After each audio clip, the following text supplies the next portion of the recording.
શ્રી ગણેશાય નમઃ. જય શ્રી કૃષ્ણ. આજે આપણે મોહિની એકાદશી જે મે મહિનામાં પડે છે તે ક્યારે છે તે જોઈશું. 7 તારીખે છે કે 8 તારીખે મે મહિનાની 2025માં મોહિની એકાદશી ક્યારે પડે છે એ જોઈશું. મહત્વ, તારીખ, તિથિ, સમય બધું જોઈશું. જો વિડીયો પસંદ આવે તો ચેનલને સબસ્ક્રાઈબ કરવાનું ભૂલતા નહીં, જેથી આગળના વિડીયો તમને મળી રહે. વૈશાખ મહિનામાં મોહિની એકાદશીનું વ્રત ખૂબ જ પુણ્યકારક અને ફળદાયી માનવામાં આવે છે. કહેવાય છે કે તેનાથી આસક્તિ, લોભ, ક્રોધ, અહંકાર જેવા વિકારો દૂર થાય છે. જીવનમાં આનંદની અનુભૂતિ થાય છે. ધર્મ અને વિશ્વના કલ્યાણ માટે ભગવાન હરિએ 24 અવતાર લીધા છે, જેમાંથી તેમનો એકમાત્ર સ્ત્રી અવતાર મોહિની હતો. આમાં તેણીને એવા સ્ત્રીના સ્વરૂપમાં બતાવવામાં આવી છે જે દરેકને આકર્ષિત કરે છે. જે પણ તેના પ્રેમથી મોહિત થાય છે તે બધું ભૂલી જાય છે. મહાભારતમાં પણ આ અવતારનો ઉલ્લેખ છે. વૈશાખ મહિનાના શુક્લ પક્ષની એકાદશીના દિવસે મોહિની એકાદશી ઉજવવામાં આવે છે. જે લોકો મોહિની એકાદશીનું વ્રત કરે છે તેમના તમામ પાપો નાશ પામે છે અને તેમને નરકમાં જવું પડતું નથી. આ વર્ષે મોહિની એકાદશી ક્યારે છે તે આપણે જાણી લઈશું. મોહિની એકાદશી 2025ની તારીખ એકાદશી 8 મે 2025ના રોજ ઉજવવામાં આવશે. દુનિયામાં આ વ્રત કરતાં શ્રેષ્ઠ બીજું કોઈ વ્રત નથી. તેની મહાનતા વિશે સાંભળીને અને વાંચીને જે પુણ્ય પ્રાપ્ત થાય છે તે 1000 ગાયનું દાન કરવાનું પુણ્ય સમાન છે. મોહિની એકાદશી 2025નું મુહૂર્ત જાણી લેશું.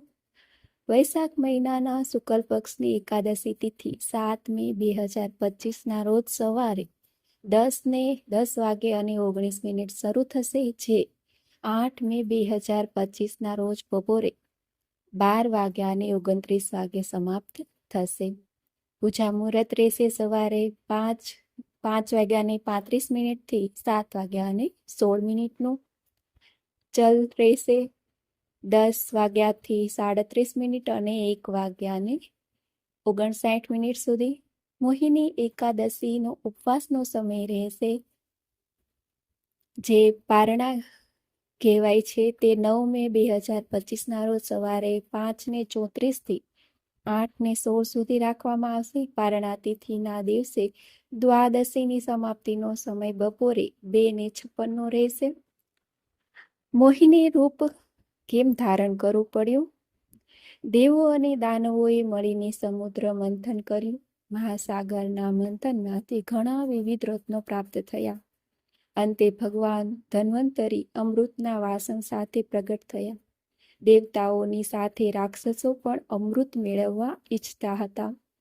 જો રાક્ષસોએ અમૃત પીધું હોત તો તેઓ અમર થઈ ગયા હોત અને સમગ્ર બ્રહ્માંડમાં તેમનો આતંક વધી ગયો હોત. રાક્ષસોને અમૃત ન મળે તે માટે ભગવાન વિષ્ણુએ મોહિની રૂપ ધારણ કર્યું હતું. તે દિવસે વૈશાખ શુક્લ એકાદશી હતી. મોહિનીએ ચતુરાઈથી દેવતાઓને અમૃત પીવડાયું હતું. સૌભાગ્ય માટે મેળવવા આટલું કરવું જોઈએ. મોહિની એકાદશીના દિવસે સવારે વહેલા ઉઠો અને સ્નાન વગેરે કર્યા પછી સ્વચ્છ વસ્ત્રો પહેરો. ભગવાન વિષ્ણુ અને માતા લક્ષ્મીની પૂજા કર્યા પછી તુલસીજીની પણ પૂજા કરો.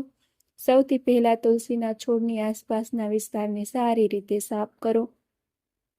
આ પછી તુલસી પાસે દીવો પ્રગટાવો અને તુલસીજીને લાલ ખેસ ચડાવો. આમ કરવાથી ભક્તની ભગવાન વિષ્ણુ અને માતા લક્ષ્મીની કૃપા પ્રાપ્ત થાય છે અને ઘરમાં સુખ સમૃદ્ધિ બની રહે છે. તુલસીની પૂજા કરતી વખતે આ બાબતોનું ધ્યાન રાખવું. એકાદશી પર તુલસી પૂજા દરમિયાન તુલસીને સ્પર્શ કરવાનું ટાળવું જોઈએ. એકાદશી તિથિ પર તુલસીને જળ ચડાવવું શુભ માનવામાં આવતું નથી. એવી ધાર્મિક માન્યતા છે કે આ દિવસે તુલસી પાણી વગરનું વ્રત રાખે છે અને આ રીતે પાણી ચડાવવાથી તેઓ ઉપવાસ તૂટી શકે છે. આ સાથે જ એકાદશીના દિવસે તુલસીના પાન પણ ન ઉતારવા જોઈએ. તેની સાથે જ ભગવાન વિષ્ણુને પ્રસાદમાં તુલસીનો સમાવેશ કરવાનો ભૂલશો નહીં, કારણ કે તેના વિના ભગવાન વિષ્ણુને અર્પણ અધૂરું માનવામાં આવે છે. મોહિની એકાદશીના દિવસે ભગવાન વિષ્ણુને આ વસ્તુઓનું અર્પણ કરવું જોઈએ. ભગવાન વિષ્ણુને પીળા રંગના ફૂલ અને વસ્ત્રોનું અર્પણ કરો. તેની સાથે ફળો અને પીળી મીઠાઈઓ પણ ચડાવો. એકાદશી પૂજા દરમિયાન તુલસીના પાન અવશ્ય રાખવા. તુલસી વિના ભગવાન વિષ્ણુની પૂજા અધૂરી માનવામાં આવે છે, પરંતુ ધ્યાનમાં રાખો કે એકાદશીના એક દિવસ પહેલા તુલસી તોડી લેવા જોઈએ, કારણ કે એકાદશી પર તુલસીને સ્પર્શ કરવાની પણ મનાઈ છે.